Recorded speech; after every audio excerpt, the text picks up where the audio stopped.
11 o'clock, 9 means bowling, BPA bowling. 29 years young and still throwing pins around. Nick's playing the inside part of the lane. He had told me in the beginning when he was practicing that he had better carry instead of angling it from the outside. And that was proof of one right there. The Nick and Bob show, as predicted several weeks ago, is back. And I do believe we're going to be seeing a lot of boards covered and a lot of strikes registered. These guys really have a lot of attitude and really want to win. Although they're not bad losers either. They like each other, and it's just a really good match. Both players having similar styles. Bob Bush, 21 years of age, averaging 222.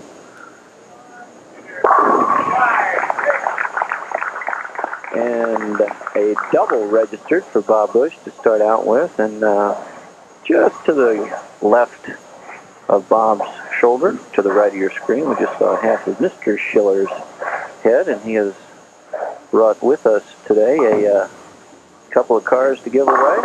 And I tell you what, I'm not going to make any predictions because that always puts the kids to death. But let's say the conditions are conducive to scores. Very much so. Nick asked me on the onset, what kind of car is there today? And I told him there is a probe valued at $14,500 sitting outside. And it's a beauty. Scarlet red. Nick Vogelgesang having the hot hand in town. And ooh. Wow. He's intense. Jennifer, I'm not sure, but this is about as pumped up as I've ever seen Nick. And this, the ball he's throwing right now is equal to his incentive. Look at that little deep sigh there, trying to keep things, the adrenaline under control. The first Nick and Bob show, by the way, did go to Bobby Bush. Bob Bush, right-hand lane, trying to match him 3 for 3, and it's tight. Leaves the solid 4, or the solid 9, the 4 tripping out last, and the powerful release is what creates that strong ball reaction going through. Watch it if you will. Boom, just maximum revolutions, maximum power through, takes the head pin straight back 2 to the wall, which comes and trips out the 4, leaving only the 9 pin, which is an easy square for our players. We're at LaRue Lanes today, which is owned by Glenn Schmidt, who's a fine bowling provider in the Cincinnati area, really likes to promote the game. Been in the business for years. There's 49 for Bob Bush in the second. Nick Vogelgesang perfect through a 3. 11 pins down at this point, but very early in the match. Almost an identical lead, this time leaving the 4 and getting the 9. Bob appears to be trying to overwork the ball early, and what I mean by that, folks, is that he's just trying to do too much to the ball at the bottom of the swing. And if you're going to do that, that's okay, but you really have to trust the ball and send it to the right more.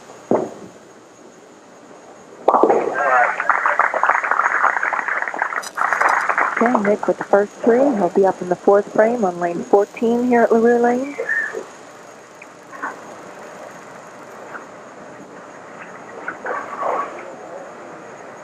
Nick Vogelgesang plus 11 going into his 4th frame. Perfect through 3. Wow. Hook.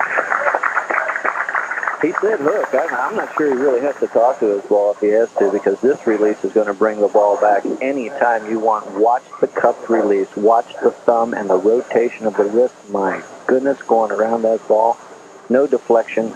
10 in a pit. Every pin doing its job. Nick Vogelgesang perfect through 4. Nick really uses those leg muscles, gets down and really gets that leverage on the ball, and that's why he cranks it so much. Gotta get up. Oh, bad break on that 7 pin.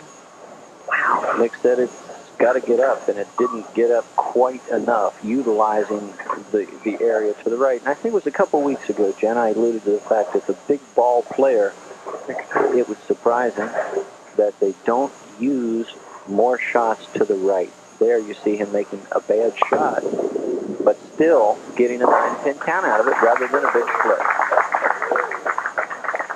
Nick bowls out at Durban Bowl, averaging 225. Had a 700 to qualify, or rather a 734 this week at LaRue. Nick carefully watching the overhead score that is here at LaRue Lanes and shows him in the lead at this point by 21-10. Bobby Bush eating into that lead by 10. Bobby's going to pour it on right now here, I predict. With Nick bearing up in the fifth on 4 in a row, giving him a little opportunity. The bowlers in this town, Jennifer, again, you and I both traveled all over the state and in fact all over this country.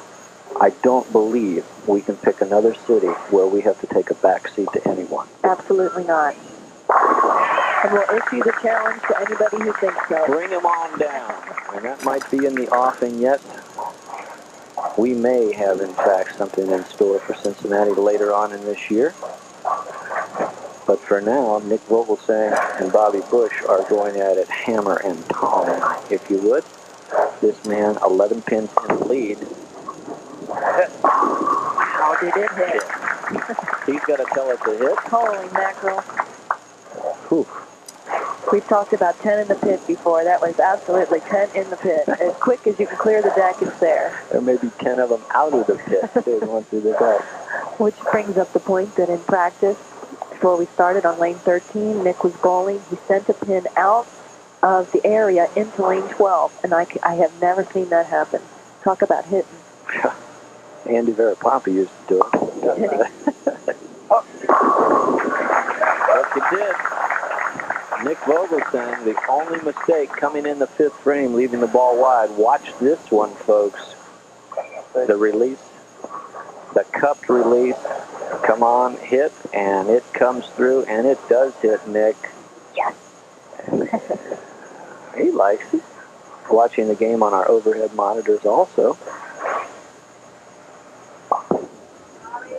Look out.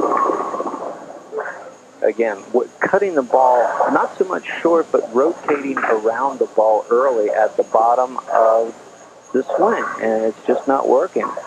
There you see some of the high-tech gear here at LaRue Lanes.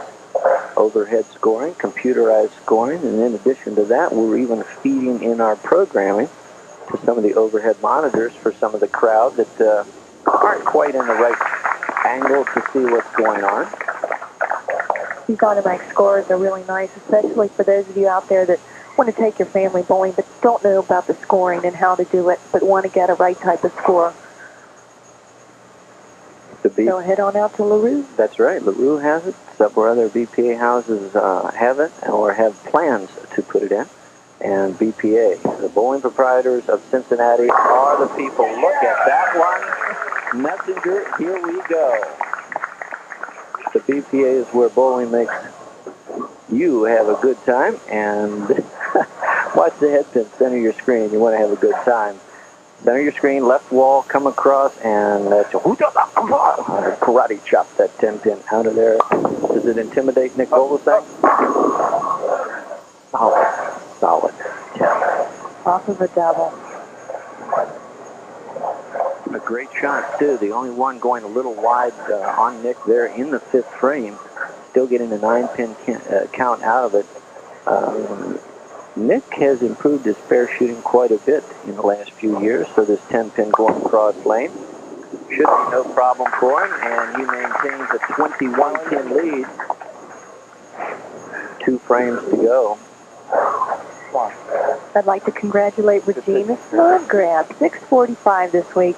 Took home the first place prize, $200 in our Queen division. Good job, Regina.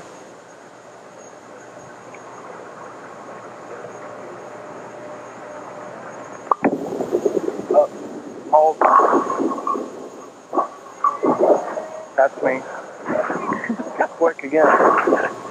Quick again, you heard him. If you get quick to the line, Jennifer, one of two things happen. Mostly you're going to pull the ball. The other of which is you're going to dump your thumb early and the ball just will not hit. Very important to keep your tempo even and the same every single physical time, which is increasingly difficult to do. Wow, real mental letdown there for Nick. It's going to tighten up the match considerably. Well, the open frame in the critical 9th frame gives Nick Vogelgesang 204.